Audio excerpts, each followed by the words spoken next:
No hate, no hype, no fear. We are EFR, your protection from deception. If you have a questioning nature and a desire to nourish your essence within you have reached the realm of truth, live from inner space, it's the next sequel to Interactive Enlightenment, brought to you by your host, Sevan Bomar. Enjoy non-stop breakthroughs, advanced knowledge, and self-discovery to the core of your very essence. Join us as we map the blueprint to the cosmos and dissolve the mysteries of the Matrix. You are now connected to the KEYMAKER. Give me some.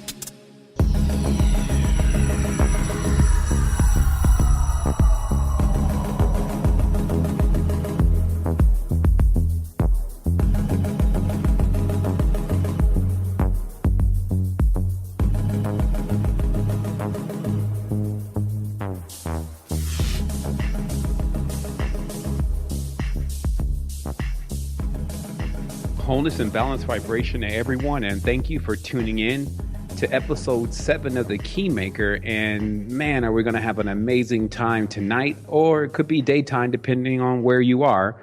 And before I get started today, I noticed there was a little bit of sound issue with the last show, and then also, I noticed my sound seems a bit low from the network. So okay, I got someone saying that they're hearing me loud and clear, so I'm going to go ahead and go ahead into this. And wow, it's been quite a week. There's been tons going on. I've been really able to utilize even a lot of the things that have been spoken about on the KEYMAKER show on a consistent basis to crack through and uncover yet more of what we're dealing with in this matrix and how we can have that major breakthrough that we're looking for.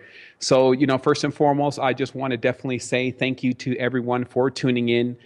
This is definitely a show about solutions, and it's a show about getting out of the cycle. It's about being very innovative, being the Lord of your life, the master of your own innerverse and universe, and beginning to look at this experience is not as a victim, but as someone who actually has the potential and the ability to do anything when given the proper formula, and actually having the will and belief that one can do so. So this is what this is about empowering you and allowing you to step forth as your own supreme being, your own God and your own creator, and to begin to actually do that, create. And then in that, understanding exactly what it takes and how it is a consistent thing, meaning it's balance is not something you just do one time and then all of a sudden it's over. It's something that you do on a consistent basis in order to keep your balanced creations coming through. So the first thing that I want to talk about today is we're going out of 2015 according to the Gregorian calendar, and we're about to head into 2016. And I think that's quite amazing. The year just, sped by. I feel like time is speeding up in general. And we've talked about that as things get faster, the computers get faster, and everyone demands more rapid, faster things, then that's also a collective projection that goes into the reality that we all start to experience time even faster. So here we are at another year. But I can definitely say when recalling and recounting this year, it's been quite a few different things going on that's synchronistic. And I noticed that first with the dates. Many of the dates, such as the Gregorian calendar holidays, actually fell on very significant astrological holidays, or astrological occurrences, such as eclipses, full moons, etc. So if you go back into the calendar, you actually notice that Easter and many of these Gregorian calendar holidays actually came right on point with many of the astrological occurrences in the reality. And to me, that's what really dictated what kind of year that we were in. That I felt like, if there ever could be a lineup, then it would be this year. And I just think that it's more of it's a Gregorian calendar lineup, meaning that the Gregorian calendar, it lined itself up to astronomical occurrences this year. And we'll see what happens next year, if it'll remain the same or if it'll come off a little bit. But I think there was a lot of talk, especially in the beginning of the year. I can't say it was a lot of talk. Many people knew that 2016 was supposedly the year of the light, which is, of course, the time dictation of the beginning of the Masonic calendar. So I think that what's actually happening here when we look at the the astronomical observances is that we find that this is a very deep synchronistic period that we're going through. And then sure enough, if you look a little bit closer, you'll start noticing that there's a lot of change in every way going on in the world. The world is actually going quantum. And sometimes we look at those changes as just being, did we get free, or did we, overthrow the government, or, did we, get some total world awakening where everyone glides into the sky? But it's actually the nucleus or the as below resonators that we need to look at to begin to determine what exactly is happening, because there could be, and there is a massive movement going on, but that doesn't mean that everyone's involved in it and everyone's experiencing it and benefiting from it. So always make that personal note that just make sure that you're not spending your time, and this is your own choice, but spending your time still rehashing the past and what went on, or things that actually don't really have any real relative significance to your spiritual progress, while there is some massive awakening going on and some experiences that could be had by yourself. I mean, there's the big realization of even the shamanistic practices, ayahuasca, DMT, all these different things have really come into the forefront for the last 4 or 5, let's say 10 years. Obviously, there was a whole complete segment of that back in the 60s, but it was, of course, mixed with a lot of the programming that we're now uncovering with the music and all those kind of things. So what I'm saying is look very closely at 2016 and notice the major shifts that have gone on in the world. And don't get distracted by what's going on TV or what's going on with the latest conspiracy theorist that's doing the externalization of what's really going on in our innerverse, because whatever we choose to benefit from, that is our choice. So the second thing, I don't want to keep saying first and second thing, but I try to order it in some kind of way.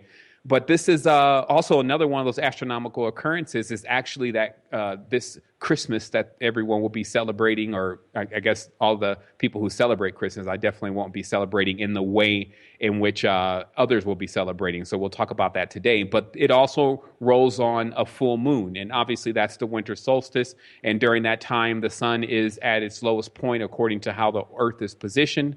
And during that time, you actually can take yourself through the good old death, burial, and resurrection process of your own consciousness. This means having the opportunity to actually turn over a brand new leaf. And this is why you find things such as the New Year's resolution becoming a major part of that period of time, because it is still remnants of that. This process is actually supposed to be about not going into this next year or this next circle or cycle or anu into that same old frequency, but actually breaking those old wineskins, as it said, by actually coming up with something new. And so that's the big challenge, is how do you create something new in this matrix? Because oftentimes we feel like, everything's already been done, and, we're in some kind of a consistent program that will always remain the same. And that's just not true. So one of the things that I want to talk about right off is about breaking those shells. And if you remember a while back, I talked about how in the Kabbalah, it actually mentions how the shells are actually the frequencies that build up around even the planetary systems, that are in every aspect, all of the actions and activities that go on in a cycle become solidified. And this is called the shells, or that term is interpreted as the excrement. So it actually means what is the byproduct of things. And so that's the first thing that we need to pay attention to, is that the shells that can often build up around the body, the aura, the planet, etc., can be likened unto excrement, meaning that actual feces of things that have occurred, the byproduct. So if we remain in that shell without transforming ourselves, like you see many different animals and species of this creation have a process where they either shed, in every sense, that's generally what they do. They shed their skin, they shed their fur, and they get on a new coat. So it's important for us to start taking the pointers of doing things like that and begin to shed off the old shell of the previous, not only just year, but the previous consciousness. And so we're going to talk about today about exactly how to do that, how to have that frequency shift. So the frequency shift It's very important because it's actually the only thing that I found that actually allows the person to be consistent about their new level of progress in their awakening. And I find that words sometimes become rather irrelevant to a person who is looking to make a great change if they don't have that frequency shift. And it's because you can tell them the greatest knowledge that you've ever come across, period. And if they are not ready for that frequency shift and they're not ready to do it themselves and to go forth and do the things that are necessary to cause a different vibration to come over their total consciousness, then they remain in that same shell, that same overlay.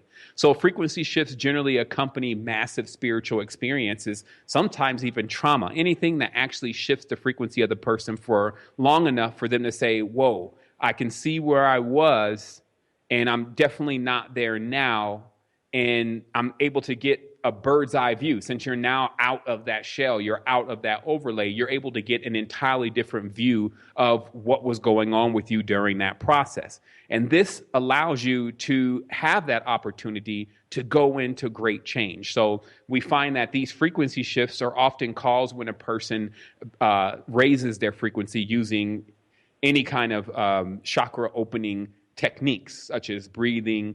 Some people use the plants of nature, and some, again, have had these experiences all of a sudden, paranormal even sometimes, that have taken their frequency to an entirely different level, and they find themselves not being able to go back into that old shell or go into that old overlay. Like every time they go back into that old place and those old people and they're still talking that same thing, it feels uncomfortable. It feels like something the person doesn't want to be a part of anymore. And that's because the frequency shift is beginning to take place. So it's a great visualization to understand what needs to happen, especially if you're talking to someone and then you feel like you're just not breaking through. And that breaking through is actually to crack that shell, even in intense the calcification that goes on around many of the glands to break that shell, which is something like the outer area of an egg, in order to allow that person to birth themselves. So techniques for breaking the shells are, as we've mentioned, and also bringing the vibration of the body up. You can do that through changing your diet. I mean, there's a multitude of ways to actually do it, but it must be done. And again, information and knowledge is not the greatest way to do that. It ranks very low on the list. And this is because when we're looking through this shell, it's almost like we're looking through a film or a layer over our own eyes. That's hence the term, the overlay. And everything that we see through those eyes then become interpreted based on our own shell and our own overlay. So if you have a bad attitude, then what you see, you tend to interpret with that same attitude or that same way. And so this is a good example of how these shells and overlays affect how we see things. So let me just take a quick moment here, check in the chat box, make sure everyone's on point. And yep, it looks like everyone's on point, and I got the time over here, so I'm going to keep going with it. So this is a big thing, but the latest big unveiling that has happened with my message just recently, if I could say so myself, is the full and total realization of exactly what's happening within how these matrices work, how projections go on, how illusions are created, and how that runs side by side with what we're actually calling today technology. And this is why I believe personally, and I've said it once, I'll say it again, that 2016 is a massive year for great awakening for those who can, not just awakening, excuse me, many are already awake, but massive, the word that I'm looking for is that, see, there's another level to this. There's the ability to get out of the matrix and the false matrix and go into the real matrix, which is the womb itself, and make your hyperdimensional travel. There's being able to communicate with others on the telepathic and synchronistic levels. There is being able to go extended periods of time without taking in any matter or mass. So, and there's all the powers and the abilities that come with the activated chakra center. See, we've been building to that, and many of us have not lost that vision and have been experiencing many things, even sometimes just intermittently, but we've been experiencing part of this massive transformation. So what we're still looking for, though, is we're looking for the total metamorphosis. And what I believe is that all of it is timed, because I've noticed that even with where I've been positioned since I've come into this knowledge, the people that I've run into, the exact time that I start figuring out certain things, when I can actually begin to tell other people about those things because of being able to articulate it in the proper way and to show all the different connections to it, all of that has come at a specific time, as if there's an overall projection that's happening. It may be done by us collectively, that's saying this is the process and the procedure in which you come into the awakening. You may want to do it all at once. Like somebody may want to take the whole cup of tea, or somebody may want to take the whole pack of diamond tree or whatever. But we know that that process could also cause issues. It could cause even a total abortion of the person's process of going into their higher levels of consciousness. So everything is timed. You don't actually see the baby born on the first month, per se, in the physical world. It's the 9-month gestation process. So this means that there is some order. And that's what we talked about before, that the only real law and order actually comes from the cosmos. And us being cosmic, we have this order and process that we go through for our total awakening, if that's where our path, and that's where we decide, if that's where we decided to steer our path.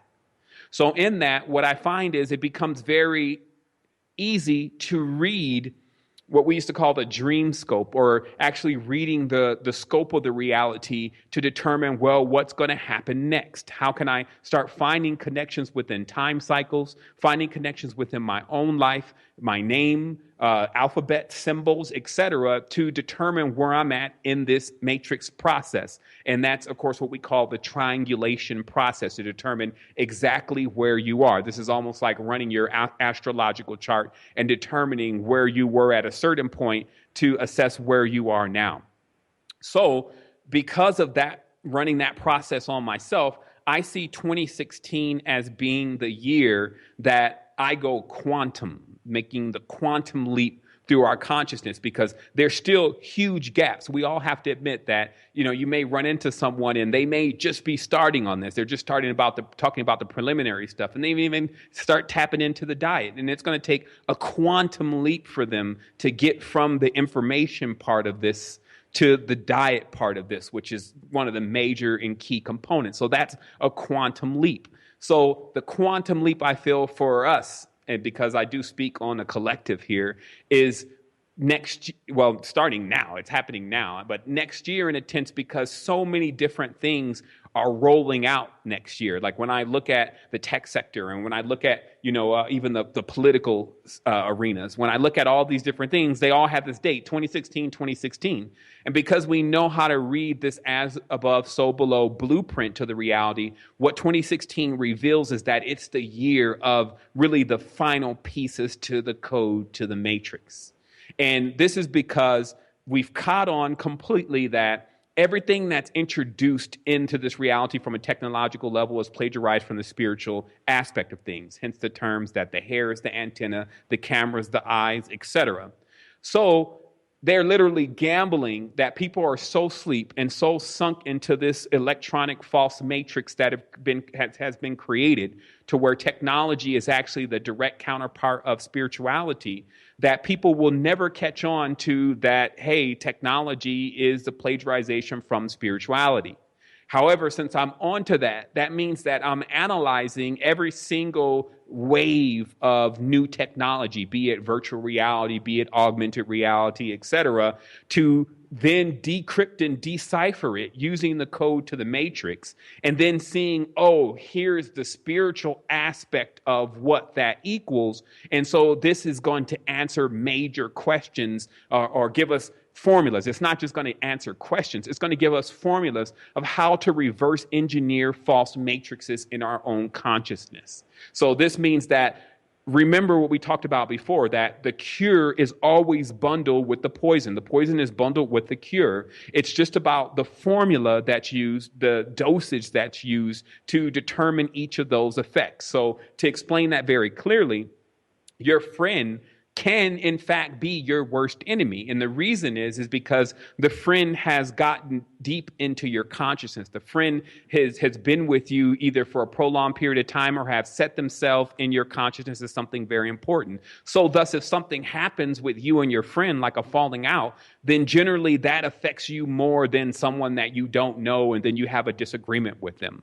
So this same person that could be the greatest individual in your life, they call it BFF or whatever, then it could also end up being your worst enemy. So this is just an analogy of how you will find there are two sides to everything in dualistic matrices. And then what we're encouraged to do is to get into the pinnacle of that, to actually get into the center point of that. The pyramids have three sides, and that tip to where you're there and you're making the proper judgments in order to be balanced within yourself and to balance what's going on around you.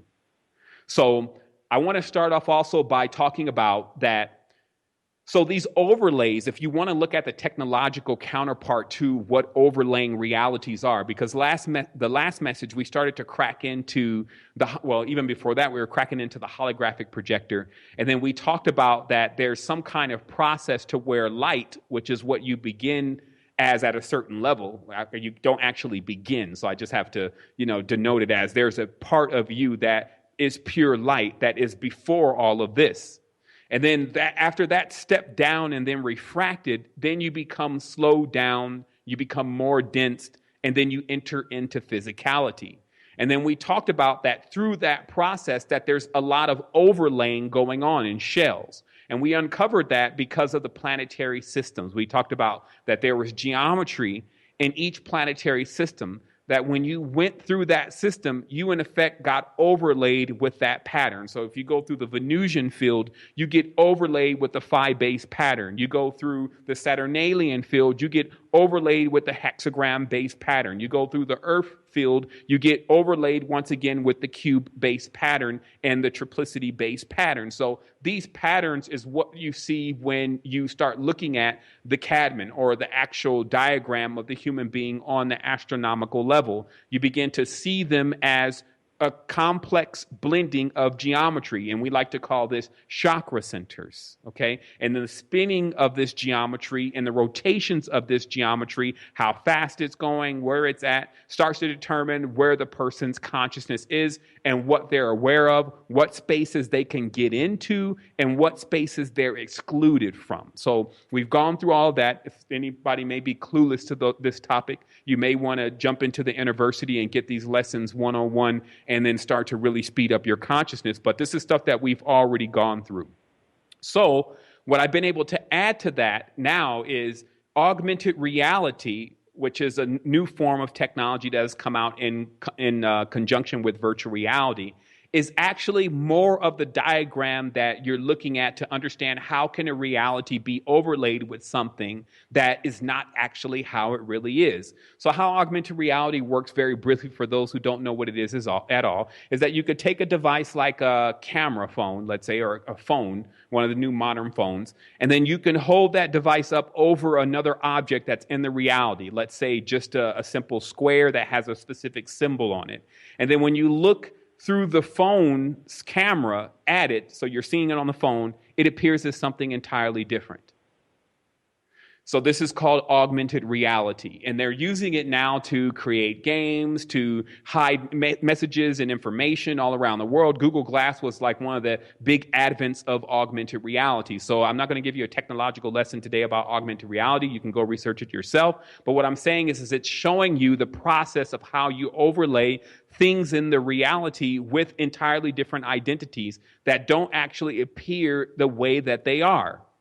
So when we want to cross that back over to spirituality, what we have to see is that process is how this reality works. And you know that because when you do any kind of massive chakra opening, you see plants as they really are. You see animals as they really are. You see people as they really are. You see the emission of light coming from them. You see the movement, and you're even able to perceive that there's some level of in-depth communication coming from these subjects. So this means that When your chakras are not open, hence you're slowed down or into the matrix illusionary frequency, you don't see that.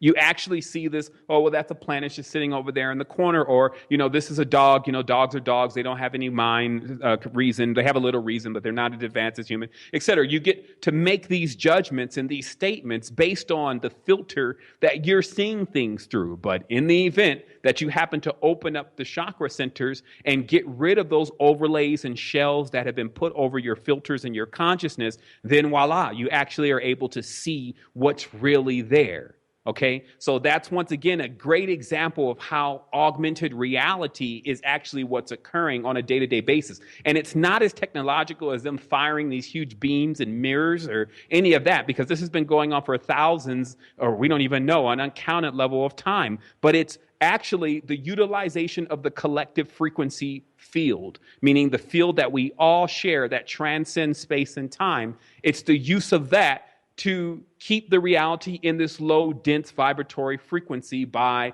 showing us death, telling us it's the end, giving us this whole dismal approach to how the reality really works, keeping us under some kind of possession in the tense to that we belong to something else like the king or the parliament, this kind of thing. So we now are encouraged to begin to look at a lot of the stuff that we've thought is so airy and so hyperdimensional as being literal and something that's going on in our reality if we can interpret it properly. So we're heading up to the first break. We haven't even really got started yet, because this is going to be a massive revelation for many people about how to begin their own projection, especially going into this 2016, so you can get on with what's here for you in your process throughout the universe and the universe, because this is what it's all about. So once again, I want to say thank you to everyone for tuning in. It's an amazing time, especially for me and for many of those that have been following the message since the beginning. And to tell you the truth, we're just getting started, because this is only a fraction of who we really are, and that is a fact. So let's go ahead and take a break, and then we'll come forward.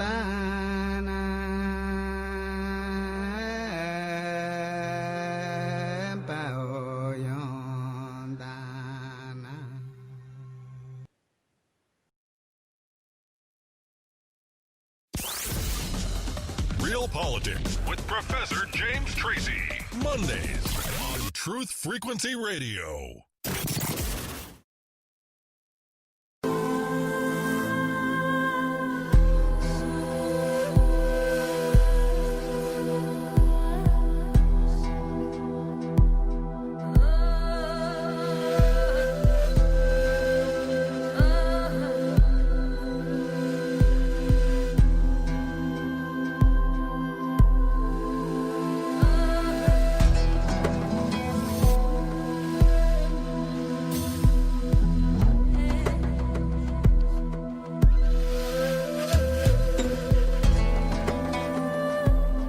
And we're forward again. And once again, it's an amazing time. Like I said, I'm juiced up for the show, and I got tons of energy and tons of current flowing through me. So it's really something for everyone to feel. I mean, there's more than enough. It's limitless and it's inexhaustible, and the well is running over. So let us all take a good drink of this knowledge, experience, and application, and let us be satiated with what we're presented with.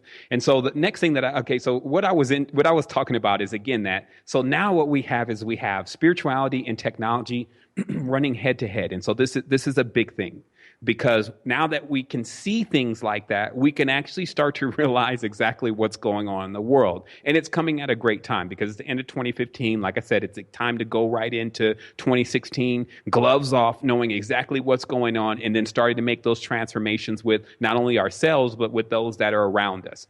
So you can definitely now see that if people spent as much time on the spiritual counterparts of technology, the entire race would be enlightened. Now, I'll say that again. If people spent as much time on the spiritual counterpart of technology, the entire race would be enlightened. So what's actually happened is that we've stopped focusing on those deep technical aspects of ourselves, third eye, projection or projectors, imagination, which is, of course, the TV, being able to communicate with individuals instantly all around the world. That's the telephone versus telepathy.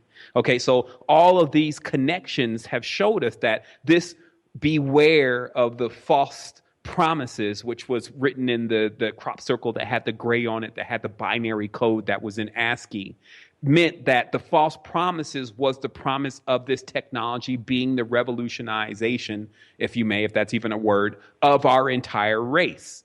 However, what we will find is that when we begin to shift this power, because see, we're very powerful. And if you remember, especially in my early messages, they were always centered around your power and your will and your ability to not only change your own consciousness, but also the entire consciousness of the world. And I've never lost that. I've never digressed from that state of consciousness. However, what I have done is sit back for a moment to look at the entire field, to not be as naive as I was, especially when I began to deliver the message that, within a couple months or maybe at tops a couple years of this kind of message, the entire world was going to change. I started to see that there was much work being done from the side that wants to keep everyone asleep to not being able to tap into the total realization of what was going on around them. So instead of giving up, which I've never done, I mean, it's 7 or 8 years now, 7 years tight in this,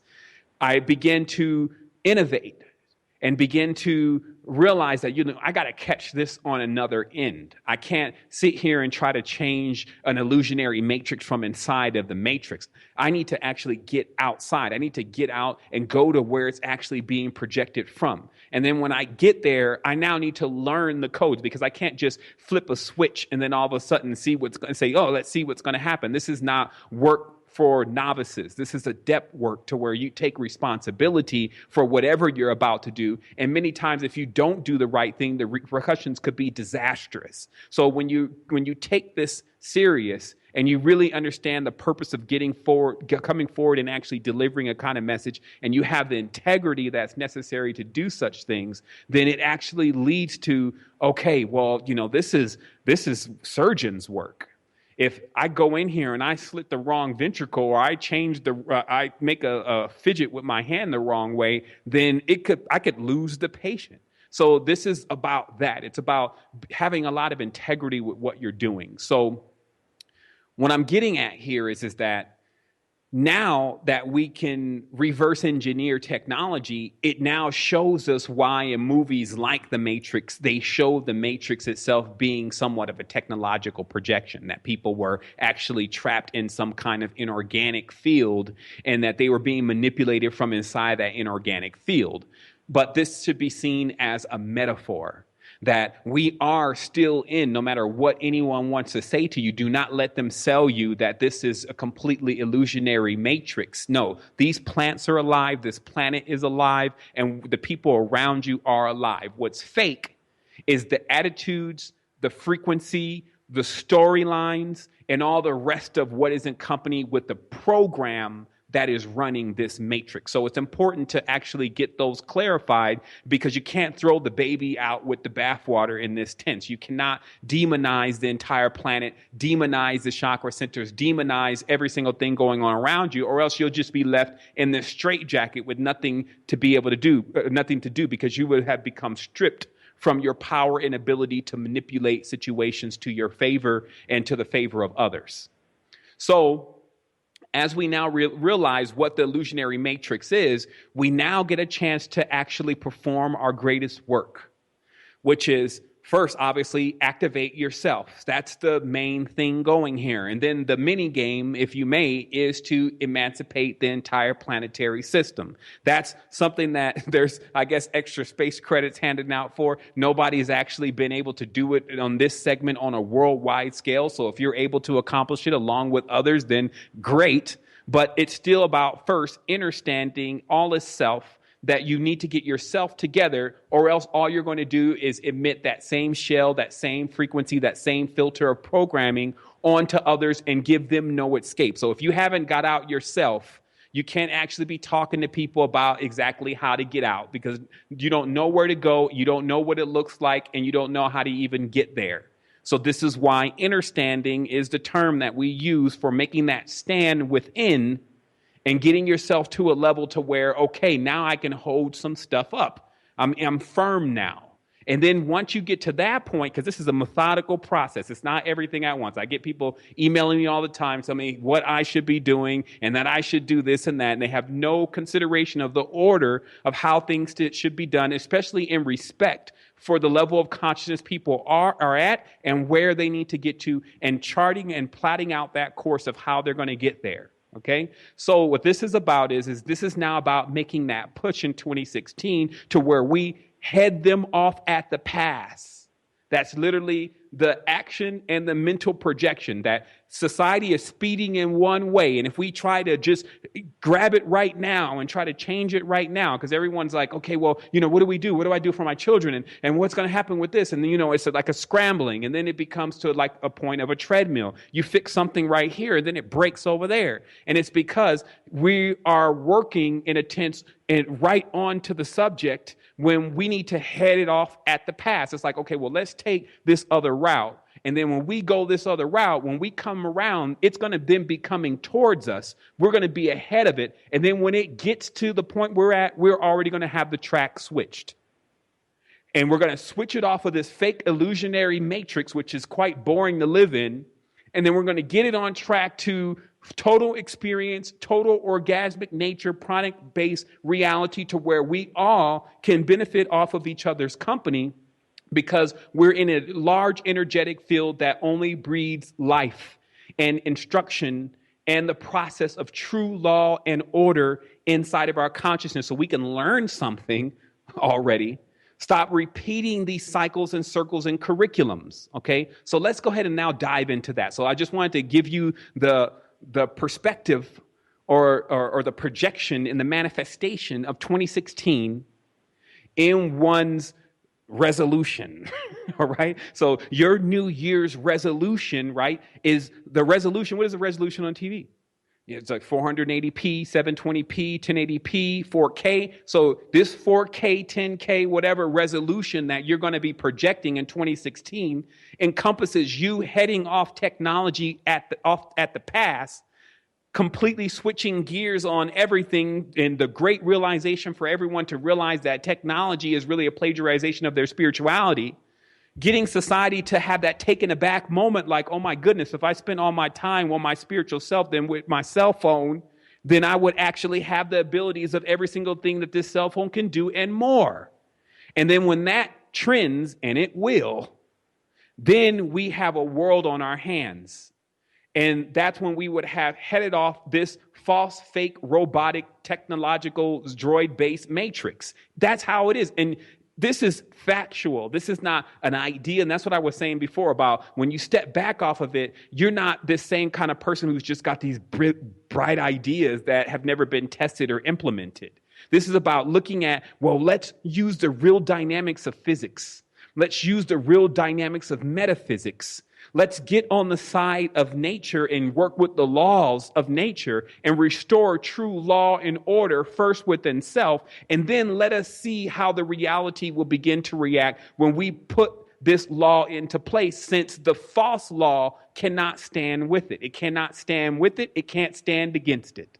Okay, so that's what we're talking about. So in this, you can start to put this in your consciousness. It's there already. You can begin to allow it to be triggered and to be activated because it is the complete diagram of actually how to do this. And if there's any reason that I'm here, it's to give that message to you. But it is the same message that I have to take myself and the same path that I have to follow if I expect to transcend death. And I said before, death meaning the dividing and the continuous division that goes on when one leaves this place. The fraction level of the phi-based creation process and the reincarnation process that go on. You just come back stupid. Oh man, was I here before? And I was watching some things on reincarnation today where the child will come out and will actually say, look, I had some other parents. I was in another place and my name is this, especially if you can get them before you start deeply embedding the program. But because of the Christian programs and the programs that actually don't believe even in reincarnation, the child is constantly hammered with, what are you talking about, Johnny? You could not have been somewhere else. This is fanciful. You're using your imagination. See, because that's blocking the gateway to even that having another opportunity to come back through here to experience what you're learning today. So let us perceive the entire process of our takeover in a tense, and then let us begin to go back into our consciousness or forward into our consciousness to figure out how to undo that. So that's what we're doing today. We're going right into where it's all at. So the first thing is why do people have such a difficult time plotting their own course? Okay, that's the question. Why do people have such a difficult time plotting their own course? I mean, I get questions all the time about this kind of thing where the person is trying to either manifest something or do something that just is becoming impossible for them. So every time they try to go into the mainframe and tap into whatever they want to tap into and deviate from this false course that they're on, they get back an error and they get put back into this same cycle. So why is that? Well, it has everything to do with folklore. It has everything to do with these holidays and these calendars and these ritualistic observances that have gone on in a space that transcends space and time. And I'll elaborate on that a little bit more. So this term folklore, this is fairy tales, this is holiday figures such as Santa Claus, et cetera, et cetera. What it's designed to do is to lure you. Look what it's saying. It's going to lure you, pull you off your path, and put you onto some other folks' path. Okay? Folklore. So if you're paying attention to some other folks' culture, some other folks' petri dish, basically, where they're cultivating their own mindsets and mentality based on distortion and distorting the actual facts about astronomical positions and correspondences, putting people in the place of energetic potential that doesn't even have a face and have a name. If you're doing that, then this is what actually makes it difficult for your consciousness to plot its own course. So let's imagine that every single year from the time that you've been born, either if you celebrate or you don't celebrate, something comes across this matrix that gives you an entire story and makes everyone in this matrix feel like they have to assess and get involved in this certain energy. Let's say Christmas. So right now, everyone's in the Christmas cheer. I guess everyone is doing the green and the red, and they're buying the gifts, and all this stuff is going on, right? But see, it's the collective field, because this Christmas goes on all around the world. It's not just a Western holiday. There's a counterpart of it in Germany, Poland, you name it. Anywhere the Gothic traditions have come from, there is going to be Claus or Santa Claus or whatever whatever name that is going to be given. Because as we get into this, you'll see that it has many names because it's a specific story about a specific kind of being. So some think this is a game, and this is why it's so hard to plot a different course, because if you've been subjected to this frequency, you could even be in a foster home, you could be somewhere else with people that are not even your family, and here they come with Santa Claus, here they come with this same Easter, here they come with this same Bible. And so what's going on is that because this stuff is now what you could say is ancient. I mean, it's 2015. This has been going on for thousands of years. What's happening is that as a being, you're now into this conscious field that transcends other fields. And you can be, so let me just put it into perspective here. There is a field that we all remain in. It's called the collective consciousness, okay?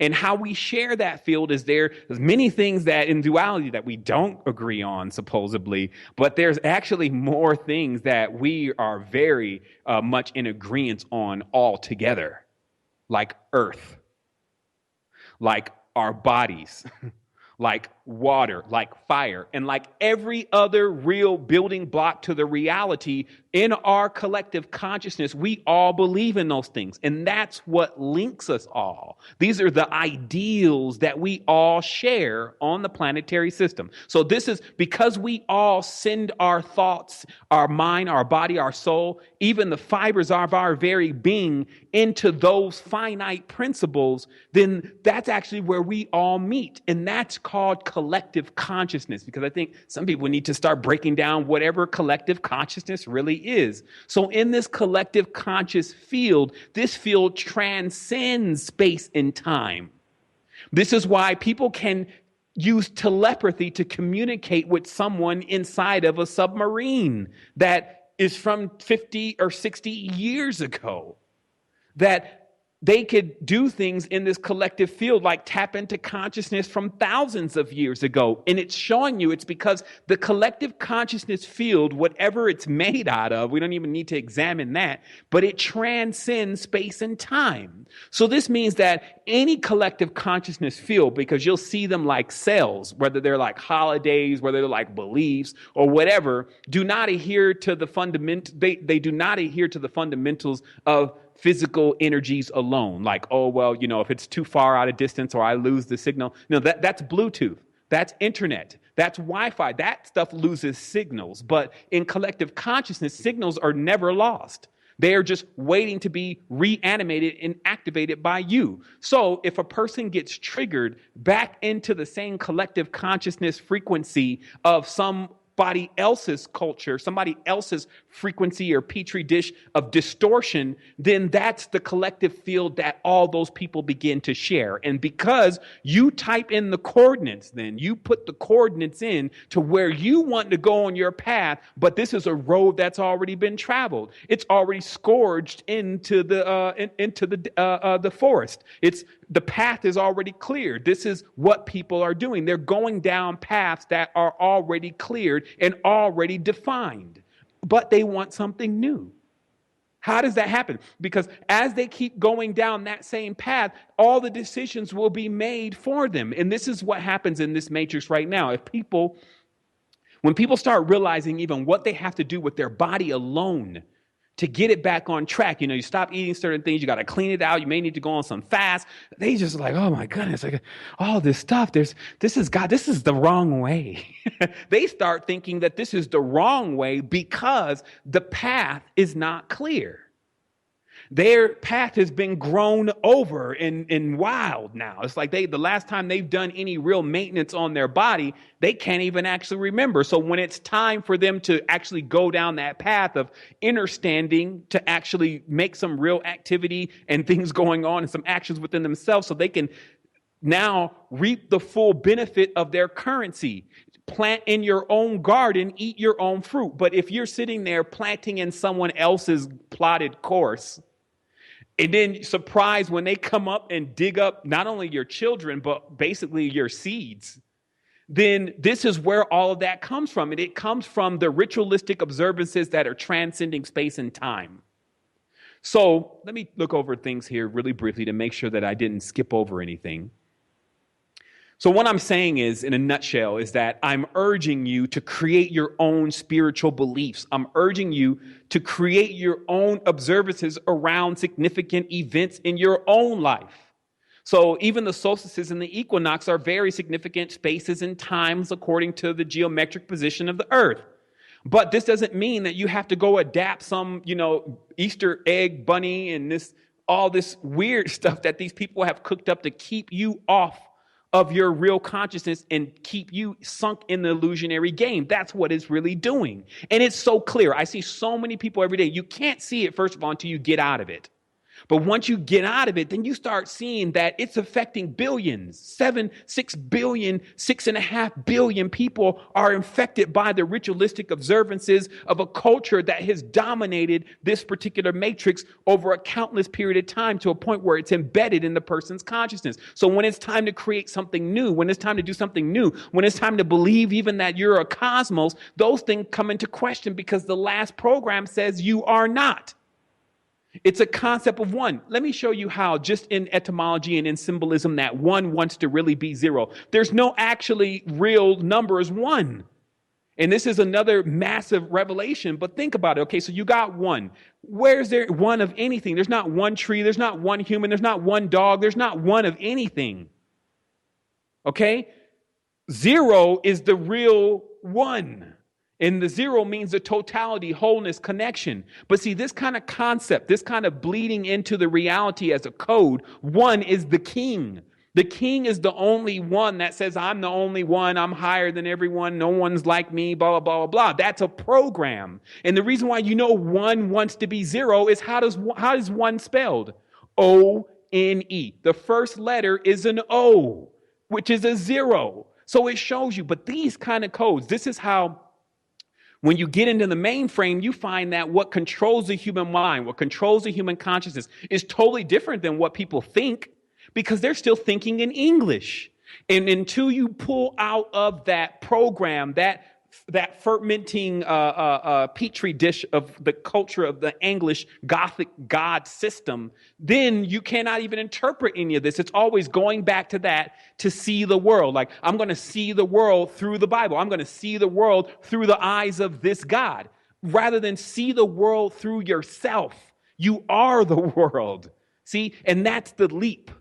That's the quantum leap, because when you talk to people like that, they can't, it's like getting off on an island for them, because they can't see where the new island is. They can't see where the path goes. So they rather not travel. They scared. Well, Master's going to get mad. If we leave, Master's going to kill us. Somebody emailed me the other day and they were like, man, Jehovah is definitely mad at you. And I said, man, Jehovah's always mad. Have you read the profile of this program? The program is burning with fire and has no feminine water side. So of course it's going to be mad. What are you talking about? But it's just that whole, well, I'm afraid of it. But see, what I would be afraid of more is losing my soul. And that's why this is called Soul Wars, episode 7, because this is a war for the soul, but it's made to seem like a game. This is why Star Wars comes out. It's all games. It's like, Boba Fett and, the same old characters. And it's all a game. They make the biggest video game. Now they're going to go on the virtual reality video game. Chewbacca's out there. They're taking pictures with Chewbacca. They might as well roll Chewbacca in with Santa Claus and all these other characters in this culture of folklore that's luring you away from who you really are. And that's what's really going on. And the moment that the mind realizes that, then a program kicks in and tries to fight it.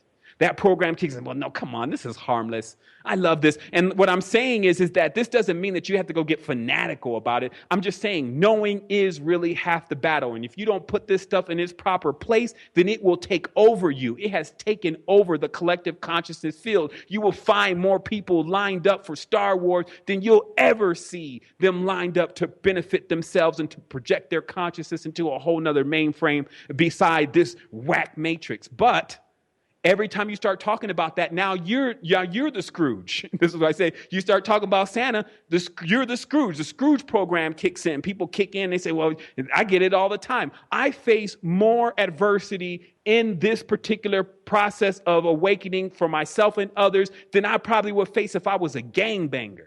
Because at least then you got a group of people that's actually really with you, versus this. You got these so-called conscious people who are really MK Ultra programmed. And the moment that you get them into your fold is the moment that they trade on you and turn on you like night and day. There's no honor. And it's because of the same path and the same process being followed. But something new has arrived. We're not devoid of creating something new. We are creators. They say, well, there's nothing new under the sun. Well, go beyond the sun then. So when we come forward, because we're about 1 minute from the break, we're going to talk about the true identification behind these characters and programs, exactly how to understand their position so you can deactivate them.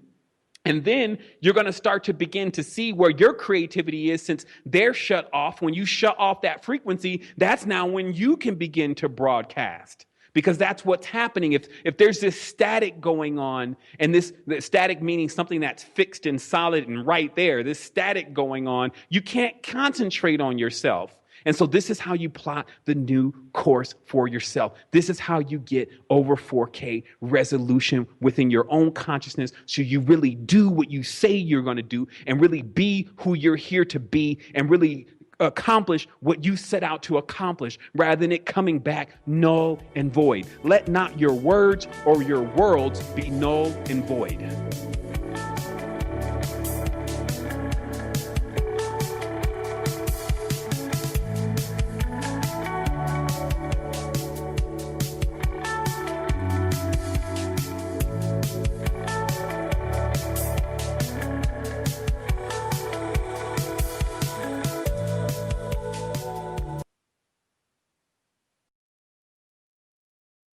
You are now tuned into the truth frequency. We are TFR. TFR. Truth Frequency Radio.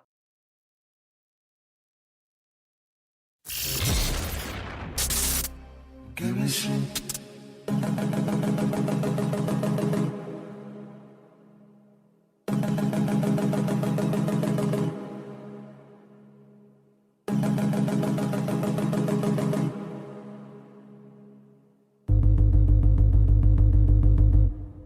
Give me some.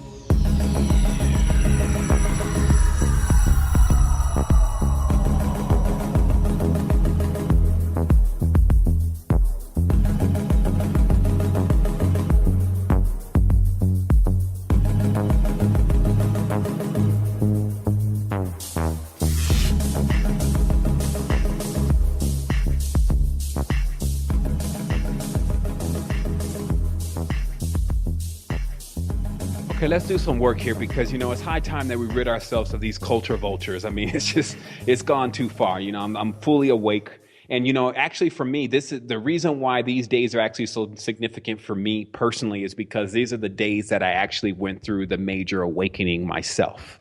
And this was, oh man, I can't exactly remember the year. I just know the days because I don't really count time. But it was around this time, the 19, 20, 21, 22, 23, 24, I went into the high vibration and then came back or forward, as I always say, in a whole different frequency. And I don't even think I'm in that world anymore.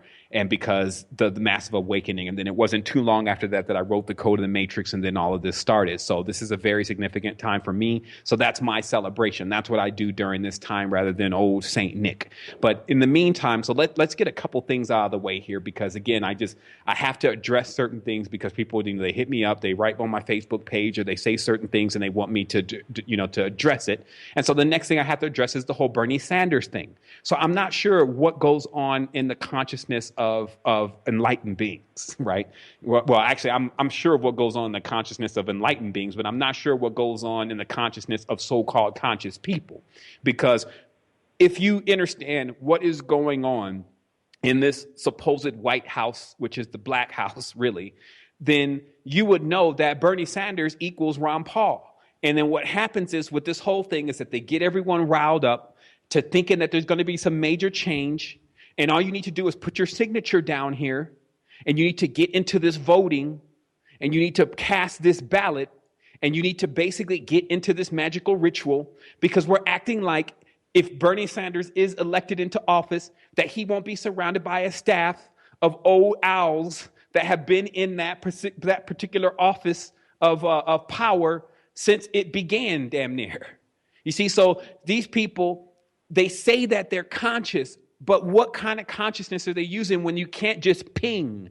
Ping means send your frequency out. It will bounce off of whoever you're sending it out to, and then it will come back with the explanation of what exactly is going on. This is the truth. This is the field of truth. You cannot be lied to. When you activate yourself to the highest potential and you have that beam, aka laser, and you send that beam or that ran across to whatever you want to ping, it's going to tell you exactly what's going on with that person and what they're doing. It's going to sniff them like a sniff program on somebody's router. It's going to give you their IP address and exactly where they're coming from. So people, they come at me all the time and see, it's just like I only sit back. I have a lot of compassion. So I can know who you are and what you're about and what you're doing and what you're saying, but that doesn't mean I have to tell you what you're about, what you're doing, what you're saying, especially since everyone pretty much is in this illusionary matrix until they pull themselves out of it. So it's like a cookie cutter in this matrix. That's why you don't get everyone inventing something new because everyone's following that same path. So in that same path, you got these Bernie Sanders, and then they rally up with people like, it's obvious, like Bernie Sanders even linking up with Killer Mike. Just to get the black vote. Come on. Even if you were going to link up with someone, they shouldn't have Killer as their first name. But it's just showing you how this same program runs. So everyone rallied behind the Ron Paul like 4 years ago, all these quote unquote conscious people with no ping device. And then what happened? They voted. That means they got themselves entwined in it. See, because these are rituals. These people, they do magic that you wouldn't even believe. They do dark magic. And I would urge people to understand the difference between evil, or negativity. See, negativity is what you see on the battery. English has this problem. It rolls in words that don't even mean the same thing. Some people say, well, negativity is bad things, right? Okay. Evil is a culture. Evil is an action. Evil is a frequency. So when I say that you need to get familiar with positive and negative, I'm not telling you that you need to get familiar with evil. Okay, then this is something that's long since needing to be clarified. Like if you go and see one of these movies and where the witch is running, or the evil spirit with the backwards arms is running up all in the corner of the wall, and somehow when I say you need to balance yourself and you need to understand negativity, you think that I'm talking about that thing. That's not what I'm talking about. That's evil, and it is a culture. So we need to realize that this whole darkness, which none of us wants, nobody wants that kind of crap in their house. Nobody wants that around their children. Nobody really wants that in their consciousness. Now they play with it. You got people who play with it because they think everything's a game. So they'll run into the movie theater, let it completely embed their consciousness, be scared to sleep at night, Freddy Krueger's in the closet, et cetera, because they're playing with it. They're playing with the evil, playing with the frequency. But this has nothing to do with negativity. Negativity and positivity are poles that are used to create. So first of all, let us start to distinguish what these words really mean and not roll them all together. Now, these evil rituals is what we're going to be talking about here for just a moment. But this casting and these ballots, ballot is the female, meaning female ball, female king, balat. Okay, so getting into that whole culture, the moment that you put your signature down, which is a two-dimensional imprint of yourself, you're basically saying, here, I'm present, I'm casting my lot. Okay, so now I'm going to go to the polls, this May poll, and I'm going to go ahead and cast my lot. So when you get involved in that, you're not just voting for Bernie Sanders, you're actually voting for everyone else in that whole entourage, and now they have power over you. So don't put your signature or come into agreement with any of this, no matter how it looks. This is like the witch in the forest with the red apple that looks like a princess at first. And then, you get back, you bite the apple, you go to sleep, you get into the lair, and it's an old witch with a mole on her nose. This is that game. Show them, look at the protocols. Show them only the good face, the roses, and then leave the darkness and the poison where it is until they're infected by it. That's the whole process of these people. So this is almost like 101 for us. Even for me to have this conversation with many of the people, probably at least 30-40% of the people on this line is like, well, Sevan, we already know that. But I'm talking about the 60% who have seemed to forgot, because they always, even when you enlighten them about the knowledge, they then tell you, well, I already knew that. You're just reminding me of that. I mean, that's like, man, what is it? Like, what more can I do? Let me know, because I have no problem with doing it. It's inexhaustible. But clearly, stay away from putting your signatures and your agreements with these people, and understand that they run the same game, and Bernie Sanders more than likely won't win. And even if he does, it's still going to mean the same regime. Look at the, what they call it, Agent X. It's a new television series. They explain to you within the first episode every single thing about the White House and about their Masonic involvements and their catacombs underneath the White House and their pledge to the allegiance of that whole crap that they've gotten themselves in, and the path that they're falling into and have fallen into. And if, because they'll always say, well, we rule the world. Well, no wonder what the problem is. See, some people, they almost are like Illuminati infected. They're persuaded by the Illuminati. They try to go find the magical ritual, and they try to get the star, wear the star upside down, because they feel like that if they get this power somehow or become nominated or whatever, that they're going to have this control and that they're going to be in power. But see, this is how deluded the mind can become. If it was anything that was really going to work out, then our world would be working out. The reflection of what these people are doing and what they're involved in, if you decide that you want to somehow jump on their team, you're just going to jump on the losing team. These people are losers. Look what they've done. You see what I mean? So you got people that are entertained now, just like the victim of the person that's been raped and the rapist. They're being entertained by wanting to join the side that is dooming everyone in the event that they think in their mind that they're actually going to become successful, when the whole system is unsuccessful. It proves that in every single aspect of what it does. But that's how deep the illusion can get. So just make sure that you're not somehow being infected by the illusion and they not have run one of these augmented reality overlays in front of you like Bernie Sanders to make you make a decision and make a move that is going to be irreversible at least until next term. Disavow. Let go of all of it. So this gets us into the next part of this message. Because remember, the whole act is to get you to sign up. But many people are actually signing up in different ways. They're paying homage still to the king. So whether it's King James, who it's obvious, what edition of the Bible is this? King James's version. We talked about this. It's the Khans, the kings, the Cohens, and the priest kings, which are actually the same being. I've now come to the point of being able to consolidate both of them into the same being with Old Saint Nick. So the thing is that, so you got this King James version of this Bible. This means that this Bible is set up, this current version where this New International, where all the predecessors or the what comes after the King James version is all set up to get everyone in alignment with the king. Okay? And then, so whether it's King James or King Henry, these kings come from a descendancy that traces all the way back to Wooten.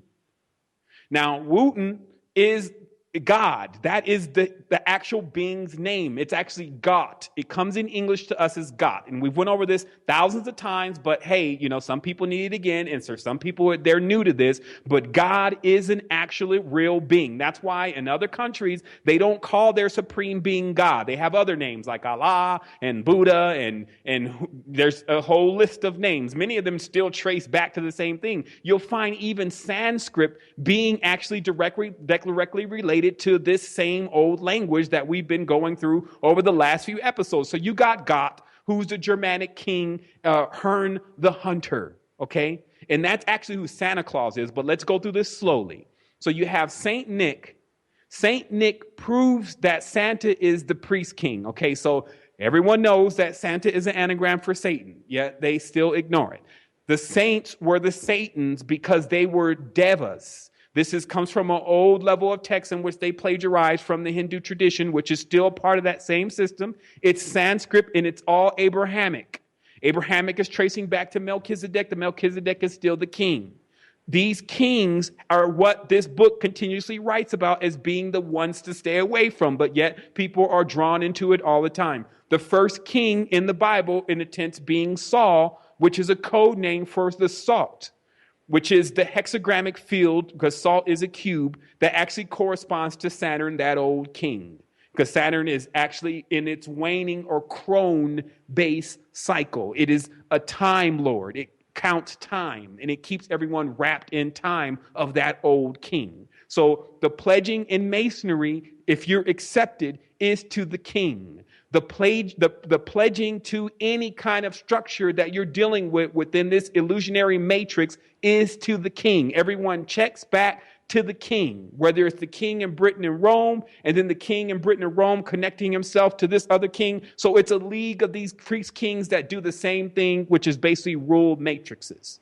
And they rule matrices through their Bibles, through their religions, and through their holy days or their holidays. This is why the king is always set itself as a priest king to be holy, right? Because the priest is, I'm the holy one. I'm the representative of God. So this means that because God is the king and the priest is holy, both of these are the same being. They're all in the same league, and people can't even get it. There's so many clues to this over and over and over again, but unless it's told to you directly, which I'm doing today, sometimes it's very difficult to put it all together, and it was designed like that. It's like just basically disassociating. Many of these factions disassociate. It's like Bernie Sanders. He disassociates with the party that he's still involved in behind closed doors. It may not even be something that he wants to do. It's just how things are. It's how it works. So anyone that gets in there thinking, I'm going to be the president and I'm going to change everything. Maybe you're deluded. Because this is all a part of a specific system, and this system traces back for thousands of years of dominion over human beings and enslavement of human beings, because kings need slaves. That's what they do. They're slavers. So whether they're galactic slavers or on-planet slavers, it's the same thing, because you become a slave to someone else's consciousness and someone else's ideas. So this stuff has traced back all the way since the Norse kings. Now, the Norse king saying is ho, ho, ho. Okay, check it. Ho, ho, ho is a shepherd's call to rally the sheep. Check it. Etymology behind ho means a shepherd's call. Now, when it comes out in modern English, a hoe is a prostitute because the sheep is seen as being able to be used by anyone. That's how deep it gets. So that call by old Santa Claus, who is the Norse king of the hunt, Hern, the Gothic god Wotan, has no respect. It's on a hunt. And guess what? When you read the literature, it says it's on the hunt for your kids. That it will actually try to steal your kid's soul in their sleep. And this is Grimm's tales. Jacob Grimm and his brother recounted all of these tales and brought them back into modern English. Research it. If you just go to Santa Claus on Wikipedia, you can find all of this. And this is why by the lack of knowledge ye shall perish. Ignorance is darkness and evil. And you will be blinded and you will be controlled by the ring. And the rings are the kings. The words even rhyme together for a reason, because it's rhyme and reason. These are poets. These are popes. They're papists. They like paper. They like money. You see, they write laws. They write rules. They write edicts. They bind. They cast. They have certificates. You see, so this all is not no game anymore. This is a soul war, and most are losing. But right now, what's going on is that there's a change. The change is really here. The frequency shift is available, and it's coming so strong, and it's for you to get this message. Remember, there's only at tops 50 people listening to the conversation right now. By the end of the week, tops, it'll be 2,000 people. I've been doing this for 7 years. My stuff doesn't never make it out a certain circle. So it's for you. It's for you to take the knowledge and to put it into the other places, because I could be here 10 years from now and still be looking at 1,000 views on a video that contains grade A quality consciousness, ready and accessible for anyone willing to listen, even if they have to hit play twice. So here we go. So the word father is the key. The word father is a code to the matrix of the language, because the word father, also known as fader, also known as pater, as in Deus pater, the dualistic God, okay? That word is actually in every language that ties into that spiritual structure, because the king, who's the father, the father God, always puts his name, his stamp of approval, Peter, okay? Meaning the penis. Puts that stamp of approval. They say, well, Peter's the rock. We're going to build our rock on him. That's what the book says. And this is because that father is in Latin, right? It's the same word. Papus, Papa, Pater.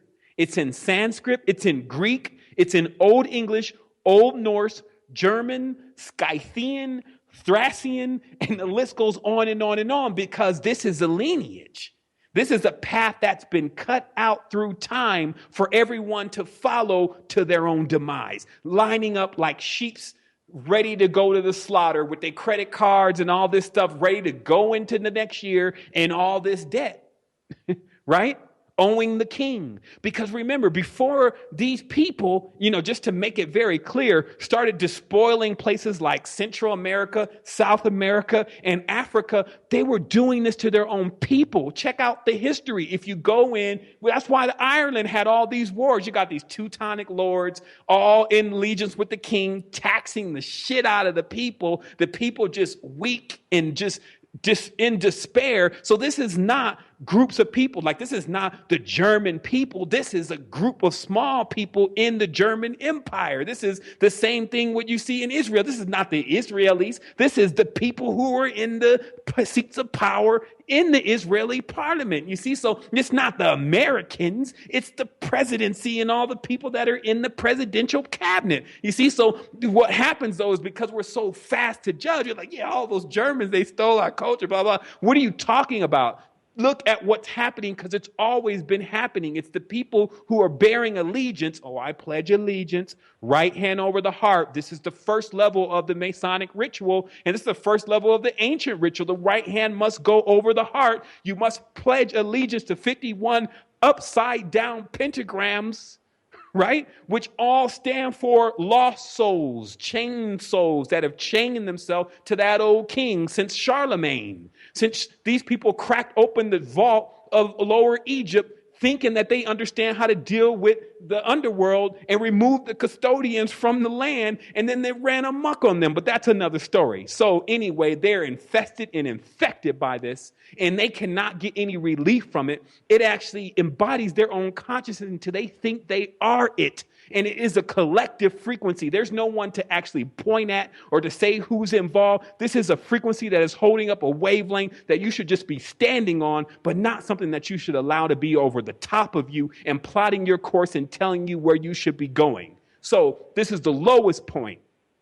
The lowest point, December 21st, on the solar side of the cosmic body, and this is where they got most people right now. At their lowest point, they come in with this whack story about Acer, who's Santa Claus or Odin, and who's basically Acer is Oz, the Wizard of Oz, and the whole Germanic mind control system that few have let go of since they've been in this since they were kids. Because Grimm, you look at the name, Jacob Grimm and his brother put all this stuff together. If you read Jacob Grimm, right, you just go Google Grimm brothers, right? That's Mother Goose and Grimm, okay? So Grimm, just to give you some brief history, he states that the male figure who appeared in it was a survival of folk beliefs about the Wotan god. Okay, so Grimm, when having to comment about what was going on with this story that he was putting together, that later on became known as Christmas and Santa Claus, he said that this is about a male figure who appeared and has survived from all folk beliefs, and this is about the god Wotan. And somehow Wotan lost his social character, lost his sociable character. This means that no one would want to be around this being. And his near familiar features, meaning he lost actually looking even like a human being. This is why he's always depicted horned. He's the god of the witches. That's Hern, the hunter. And he assumed the aspect of a dark, dreadful power, a specter and a devil. This is exactly what Jacob Grimm says about the Santa Claus tale. Then it goes on and says, the Wild Hunt is a European folk myth involving a ghostly and supernatural group of huntsmen passing in wild pursuit. So these are specters, ghosts, gods, if you may, hunting at a specific time. If this ain't Halloween, it's Christmas. And these hunters may be either elves, so Santa's always got his elves, or fairies, or the dead. Meaning people who are still chained to this consciousness and perspective of how to live, this death culture, okay? So it goes on, seeing the Wild Hunt was thought to presage something catastrophic, such as war or plague, or at best the death of the one who witnessed it, meaning even celebrating it and conceiving it and seeing it as a part of your consciousness would somehow cause either a war or a plague or even death for the person who did that. Now, I'm reading this right out of Grimm's works and right out of Wikipedia. I'm not making this up. So it goes on and says, people encountering the hunt might also be abducted to the underworld or the fairy kingdom, even their children. You see, so they're telling you they're coming after your kids. In some instances, it was also believed that people's spirits could be pulled away during their sleep to join the cavalcade. So they're showing you this is hyperdimensional, baby. This is not, they're not playing games with you. They're coming to get your kids. And guess what? They got your kids. Most people, they got their kids. You see, so why everyone thinks it's a game and, here comes Santa Claus, ho, ho, ho, I'm calling you slaves, calling all slaves, bring your kids to me because I'm about to sell them illusion. So what is the illusion? So let's go on. So the brothers Grimm, this is their story. So they protested the king of Hanover, okay, because they had some other beefs going on. And then they were banished from the kingdom of Hanover. So they lived as actually banished for a long time until they were invited by the King of Prussia to move into Berlin, in which they could become members of the Academy of Sciences. So if you've joined the university, you'll remember that in Deprogramming 101, we talked about the Prussian society actually being the most instrumental society to creating what we call the modern curriculum and the educational system. That the actual education system in the United States is Prussian. There was no such thing as a master's degree or a doctor's degree before the Prussian system was moved in as a curriculum by Horace Mann. Okay, and the backdrop of this is during the Persian War, which they lost. Once the war was over, the king came in, Parliament, and everyone else, and said, "Well, why did we lose the war?" And he said, "Well, what's happening is our citizens are too independent. Our soldiers, when we commanded them to go and die, they didn't go. So we need to formulate another system that actually starts when they're children to allow them to be obedient to the king. So that way, when we send them to die, that they go and die." And that's how the modern educational system was started. Do your own research, check it out. It's all Prussian. So this means also that that's kind of known knowledge, that the Prussian system developed our modern educational system. But what is unknown is that Brothers Grimm were back there creating the largest dictionary to date with turning the language dark. It actually says this in Wikipedia, that they were fascinated with how English could be bent into a dark aspect. And then they began to create these tales, hence the tales of Mother Goose and Grimm, which are like the fathers and mothers of all the rest of the tales that have come out in modern day. Okay, so we're coming into the next break in the last quarter. Probably won't even get a chance much for questions because there's still a chunk of the message. But again, this is what it is. This is the real truth. Whether a person can handle it or not, my duty, responsibility is just to bring it. So we're going to go on this break and come forward, and we're going to get into this last part because, you know, this is how it is. You have to know, because as we talked about, knowing is half the battle, and it's only half because you still got to make the decision. You got to make the choice.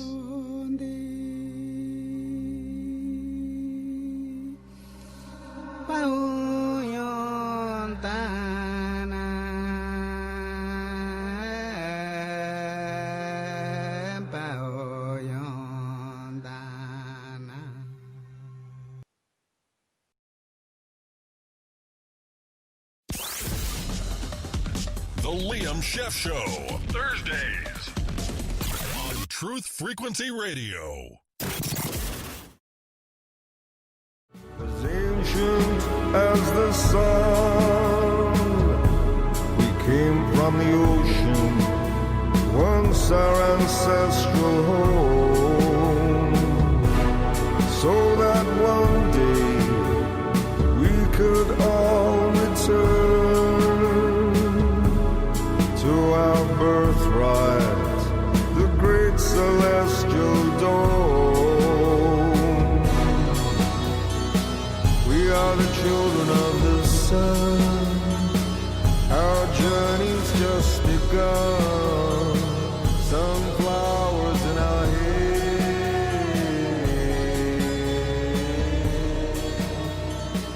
We are the All right, children we're of the sun. forward and we're at that final half. So let's get to it. Let's just finish these goons. So anyway, so what this is about is, so you got the elves, and so obviously that Santa, Odin, or Wotan has these minions, and the reindeer are actually cognates of what's known as Sleipnir or Old Slippy. It's an eight-legged horse that's the child of Odin.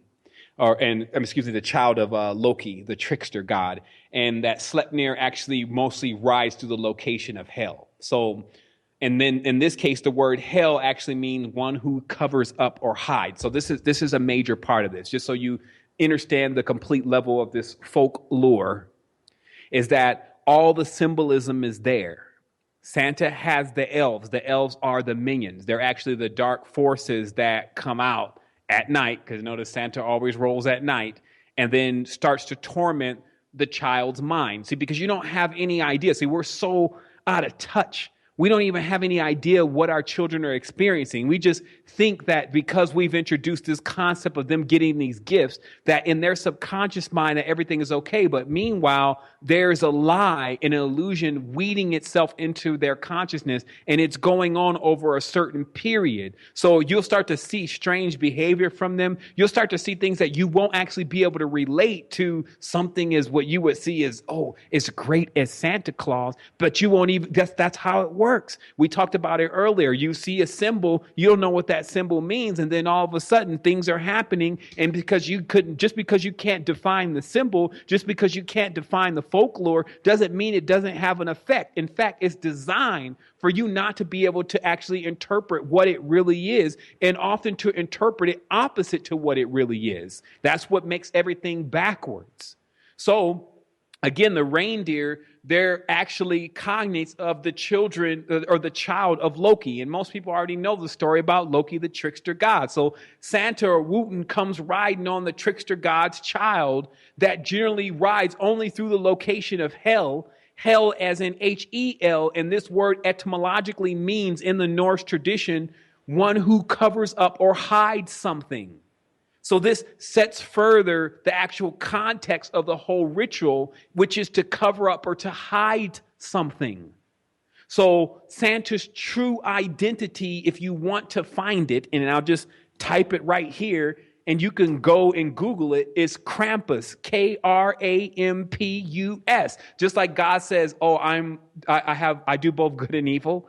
There's a other on most coins have two sides. Coin is another word that means king. There's two sides to the king. So this means just like the Bernie Sanders, there's this nice side, and then like the George Bush, there's this other side, and they all make up the same being. So Krampus is the other side of Santa. And then when you look at Krampus, you'll find that Krampus is actually the horn god of the witches. And this is who Santa is. Santa is a priest king, okay? He comes from the North Pole. So let me show you how it all works replete. The ritual is, it comes from the North Pole. This is the north point of the head. It comes down the chimney. So first it goes from the consciousness in the mind down the chimney, okay? So anytime we're talking about houses, we're talking about your body. So the chimney then is your spine. So when it comes down the chimney, what's at the bottom of the chimney? The fireplace. What's at the bottom of your spine? The root chakra, your fireplace. Okay? So it lands in the root chakra, right? And then gives gifts.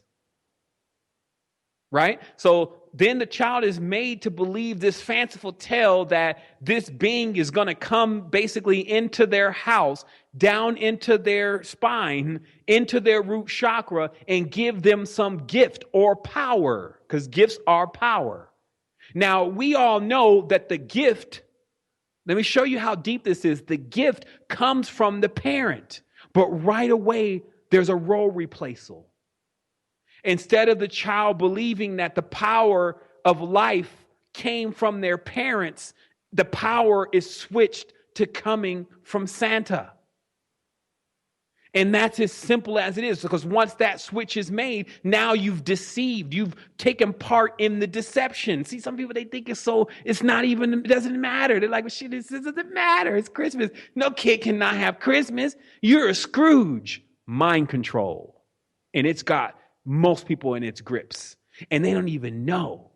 It doesn't work like, oh, well, okay, I already know that this is a rapist, so I'm gonna keep these rapists away from my kids. It works that this is a rapist. It's sitting your kids on its lap, some old man that doesn't actually bear the appearance anymore of even a physical being. It has been outcast from society because the king has always served a role of being against the people. The king has always enslaved the people. These are facts. Read your own history if you can even still remember your own history. So how this works is that the child is made to believe that the power and gifts come from the king. Role reversal. So from that point, then the entire story is built on this deception. And then this sets them up yearly for a continuous mind control program of servitude to the king. So that way, when in the future, when they come across the codes the dialects, the edicts, the creeds, the bulls, the culture, the religion of the king, they will bow down because they will believe that that's where their power comes from, not their ancestor, even their most recent ancestor, their parents. They will disrespect you for deceiving them. All of that will take place and you won't even know what's going on. And then people wonder, well, why is Johnny so bad? Like, what's wrong with him? And it's because you deceived him or her. And that's how it works. And we don't understand that. Like, that's why I just wrote and erased it when I wrote it in the chat box because the thing reset. But most people know this to some degree or another. But it won't change what they go and do because that's what mind control is. Mind control is the control of the mind. Duh. It means that it allows you to think certain things, but not make any actions.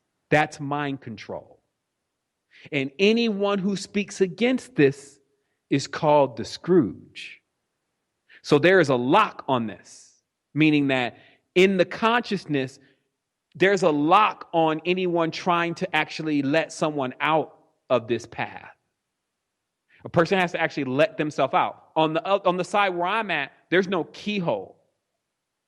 I only can speak to the person about this, but they have to put the key in and let themselves out of this path of this deception that they've been entwined in most of the time since they were kids.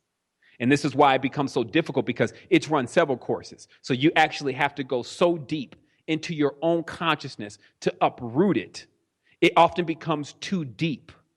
You see, like the person, I don't know, man, this is just way far off, man. Like just Santa's now the Satan. Like maybe that's just a screw up with the words. Like, and he's red. I know he's red, but that doesn't mean that he's just the devil. Like I know he comes down the chimney, but to say that that's the root chakra at the bottom and that's hell. I mean, but it's all there. In fact, it's more of that there than the lies of what they say, the gifts and all this kind of stuff. But think about it. This is just something to let you know what's going on. So let's switch to note here switch to frequency because this is not the way we want to end or begin anything. That's why I didn't end or begin the message with, claws. But just remember, claws is digging its claws into most of our seeds until we become aware of this kind of thing. And I'll just be one of those people that stand in history as a Scrooge to the king because I already understand and understand and overstand the game. Okay? And that's why I'm out of the game. I don't play games with my own soul. You see? So that's what this is about. Do you want to play games with your soul? Are you soulless now? You going to get sold onto this whole thing about this story that's fake? Or are you going to go back to your culture or forward to your culture and to start picking yourself up so you could be innovative, new, and create another path for yourself? Because it's your responsibility. And if you allow someone to do it for you, i.e. the king and the rest of the parliament and the minions and elves and slaves that are all tied into it, then so be it. But let it be known that that's your decision. And so when whatever befalls you, or anyone else that's involved in this kind of structure, if you heard the message today, that's why they say it's worst for a person who's actually learned all of this and then still making the same mistakes rather than someone who didn't know it at all, because at least they're free of actually the torment in their own consciousness that they could actually have chose to self-substantiate themselves. Now, I still said, though, it is a walk uphill. So don't imagine, or it's a run uphill and an up Mount Meru. Don't imagine that this is going to be easy for you to just go and either approach others and even approach your own consciousness and get ready to start weaning it out. But you have to be ready for that battle. That's why it's a soul war. They're not playing with you. Why we, namaste, love and light, there's no enemies. Okay, keep believing that even though you watch as people perish. This is a real thing. It's going on. It's affecting our children. It's affecting our consciousness. So at no point can we actually think that this is a game as they would want us to believe that it is. So what I want to go into now is about the discovery, another discovery. I was talking to my good friend Josh Baer the other night, and we uncovered the blueprints to quantum acceleration. And it's in a simple visualization and a remembrance that when you see yourself in the dream, like many people have had these dreams to where they either have created some song, or they've learned some kind of language, or they've built some kind of magnificent structure, or they've done something amazing. So then you arrive in the dream, and this is already going on. The reason why you should hone in on that is because what you've actually witnessed is that even what it would take to do the most complex things, you've actually done effortlessly somehow in the dream. And this is an important thing to remember, that things that sometimes when you start thinking about, well, how am I going to change my whole consciousness? Well, in the dream, you seem to do all this stuff, if you want to, effortlessly. So if you start thinking about how it just is there based on the command from your consciousness, then you can start realizing that you actually have that power. You have that power to effortlessly change your entire being in existence. Some people like to call that manifestation, but this goes deeper than that. This goes into how to train yourself to accomplish amazing feats effortlessly. And the reason why I said that this is a blueprint of quantum acceleration is because I just said before that unless you're able to adapt some kind of ability like this, then it becomes like climbing Mount Meru to begin to change your entire consciousness. And even though that's what we do, we won't wait on quantum acceleration and that accomplishment before we start making changes in ourselves, even if it means fasting and cleansing and all of what you need to go through to have the frequency shift. But for those who may be coming in at that opportune time, the blueprint to quantum acceleration is right there, because you're actually watching yourself in a dream. You create the entire reality. You're here speaking another language or seeing people that you thought you forgot. And it's all done without you sitting there all day and, like depressed because it's not happening right away and wondering how you're still going to get it done. And all those different things that actually lead to you feeling like something is insurmountable. So this is it. Remember, you got that quantum acceleration capability, but it needs to be meditated on. And you need to realize once again that you're doing things in the dream that it takes people thousands of years, hundreds of years, 50 years, 20 years, whatever, to do. And you can collapse all that time. And another thing that Josh also mentioned, which was amazing, was you also have this ability to put hundreds, thousands, 2,000 even years worth of energy into something. And, it could be something that you're cooking. It could be something that you're making. It could be something that you're creating. If you focus your mind properly, you can begin to gather that energy from, or how much energy would accumulate over that period of time, all into that one moment.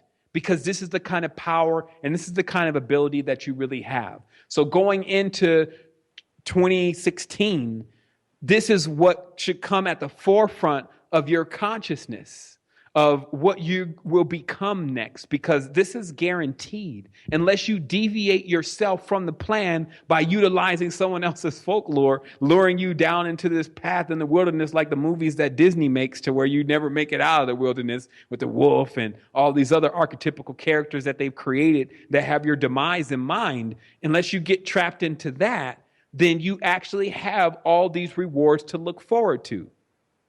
So that's the main thing. So I'm going to go ahead and encompass some of the questions that we've actually had. We got about 11 minutes, so I'm going to go into those questions. And the first question is, Brian says that there's a big trend in the spiritual community of non-attachment and being desireless.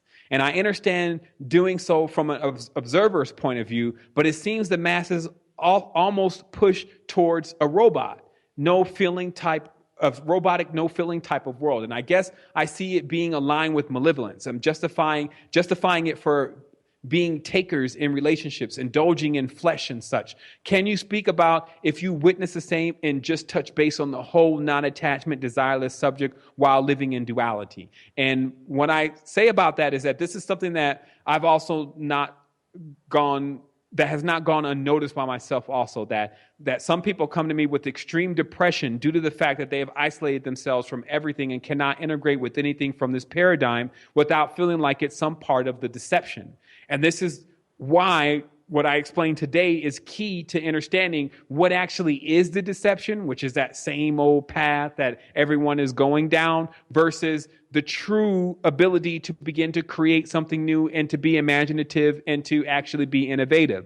So the truth is the external world is actually constructed on our imagination and the principles that are constantly in fluctuation. So remember, all these myths entails keep this reality constantly in fluctuation because it's not based on anything that's really true. So I say those who seek more stability cannot cope with such a reality since it requires a lot of ad-libbing and innovation and creativity. Because when you're actually trying to build your consciousness on top of this sand pile, then it takes a lot of ad-libbing, innovation, and creativity because there's no real foundation to these illusions. So this is why you have to go back in and set the foundation again. You have to go create these new observances for yourself and then start to become cohesive with the cosmos. Talked about, in addition, we have many that have lived an entire lifetime of externalism. So now with an advent of and so much emphasis on internalization, they have swung to the opposite pole, which can be equally as unbalanced if the person only recollects times of externalism. And what I mean by that is, there's a lot of people who, they've been basically out in the world all their life, clubs and partying and drinking and all this kind of externalism. And then they start to become conscious. And then there's like a slingshot effect to that. And they immediately go into this whole internalism. And then everything that is on the outside actually, in their mind, is synonymous with something that's wrong or something that they shouldn't be doing. And the truth is that we work to find balance. Because if we're slingshotting from internalism to externalism and not realizing the position that each of those roles play, because, we have an external mother, we have an internal mother. And both of them play a very important role. We breathe in, we breathe out. But so it's really about the balance. Remember, the cure and the poison. It's about the formula. So I say eventually a person levels out, generally, hopefully. And although this may take sometimes years, if not decades, and they realize that extremism is the actual prison. And we are to achieve balance with our creations. We breathe in, we breathe out. So if we feel externalism is bad, then let us try to just breathe in and see what the result may be. So this proves that externalism should not be categorized in the category of evil. Internalism should not be put in the category of good. It's just about what kind of weights and measures that you really have. Because if you just did one or just did the other, it would be the equivalent of just breathing in or just breathing out, which is actually impossible. So the next question here is, when you see or interact with someone that but when you're in a dream, do you think with this type of thing, the other person is dreaming the same thing at the same time? Meaning it's really them meeting you on this other plane, such that you could call them when you wake up and verify it? Or are these types of dreams more along the lines of an illusion or a hologram made by the imagination of a projection and some type of technology type to basically design the dream? Or is this other types of beings just taking the resemblance of a person like imposters? Even a combination of some or all of those things taking place. So basically this is a question: if you see someone in the dream, if it's really them or not. That's about it. Just wondering your thoughts on that. And my answer to that is check out the KEYMAKER show, The Holographic Projector, because I get into that really deeply about how we can use our light projection to build up static forms of others and then animate them with the type of consciousness that we feel that they have. And if we're looking to find some kind of authenticity into what we're perceiving from them, then we need to configure ourselves properly to release judgment and then allow the natural energy and the perception of the signature that they're actually leaving to be, that they're actually giving, to become perceptive, so that way you can read what they're really about and what they're doing if you're trying to hone in that ability. The next question is, are the negative energy beings people report encountering during sleep paralysis and false awakenings real or illusory? If they're real, what are they and what are the different types one might encounter? Does the body and the spirit have a natural defense against these other dimensional creatures and beings? And if so, how is it activated? Or a summarized version of this question. So what I say is that they can be either real or illusory. Real in the sense that many people have environments that harvest negative energies. This can range from all-out uncleanliness, meaning just dirty environment, to negative frequencies being played on a constant basis, to being buried over a cesspool. So meaning that there's a large range of things that can actually cause the environment to begin to evoke negative frequencies, such as not having a clean environment, such as negative frequencies, rap music or rape music, as I call it.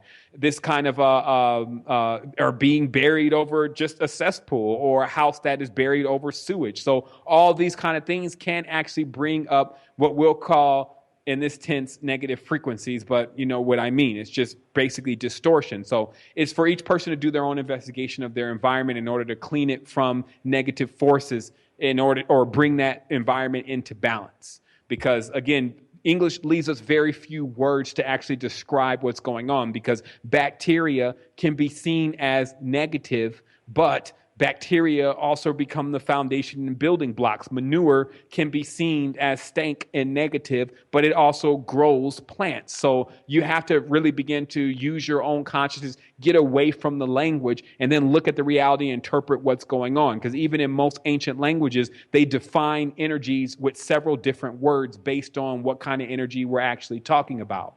So in regards to the defense now, we have a natural defense. It's our frequency. And we discussed in the last show about our aura, and it's our true immunity, and it's based on higher laws. Meaning, so if there's no resonation in our frequency field, then these kind of energies can actually be attracted to us. So we create around our being a buffer against this, and if we don't wish to attract it, however, oftentimes we have magnets to things that we don't like to be presented within our environment, even on minute levels. So we have to scan the environment for those things and rid ourselves of them. Because if you have something that is attracting this, whether it's in your consciousness, whether it's written on your shirt, whether it's in your closet, then it can become a resonator for these kind of frequencies. So you oftentimes have to do a good once over of your space, and to make sure that if you don't want to attract something, that there's no magnets to it. And then you have your aura as a natural buffer, and things that you can use to increase your aura are even smells. We talk about this in, I believe is Cosmic Dietetics, or one of the courses in the university, where you can actually, you put oils on, and fragrance oils. It creates a certain field around you that blocks out certain things. So there's different things you can do to increase your aura naturally. Timothy Job asks, are there any substitutes for the cleansing kits on the site? And I say, my response to that is there's lots. Actually, if you go on the internet, there's many different methods of cleansing the body that people have found. It's just really about getting on that quest and identifying what you need to cleanse. The benefit of the cleansing kits that we have on the site is that all the core elements are there, and then there's a step-by-step manual. So especially with things like internal cleansing, you have to actually clean out certain parts of the body in order, because you don't want to flush your liver into your pancreas. Like you don't want to, not clean out your colon or clean out your colon during a certain time. So there is a methodical approach to cleaning out your body, just like the earth has different seasons. The next question here is, where can I get an astrological chart for my body? One of the sites that I would recommend is alabe.com. That's ALABE.com. And there you can actually run a whole astronomical chart on yourself, and the main key that you're going to need is actually the time that you're born, or at least a rough estimate of the time that you're born. Next question is, David Alexander asks, if I stay awake, what does that do to my body if I decide not to sleep anymore? And this is a long question, and it's about 1 minute and 30 seconds left, so I'm going to try to get through it. But basically the person's asking about, sleeping and awake, and, how this affects their energy centers, and if they can become more conscious if they just choose not to sleep at all, which is impossible. You can't actually deprive yourself for sleep during over a certain period of time. But you will notice when the body gets extremely tired, the spirit has more leadway. And this is why people tend to hallucinate when they get really tired, like 2-3 days into sleep deprivation. And extreme hallucination goes on because basically the body is exhausted, and the spiritual and the mental side of our consciousness are allowed to fully act out. So that's one of the main parts of this. In just understanding when you back down one side of your body, and I'm just going to have to conclude the question just to be able to give everyone a proper goodbye on today's conversation, or a good night. And so we'll get to this next Saturday. There's more questions. Obviously, there'll be more to deliver. I just want to say wholeness and balanced vibration to everyone. It's been an amazing time. Hopefully that this message reached you today, and it gives you all of what you need to continue to persevere and to go through into 2016 as the magnificent being that you truly are. Wholeness. And your movement, anything you can, come to teach, come to be tied. Come in the likeness and the image of God. Cause you can be like that, with all that humbleness and all that respect.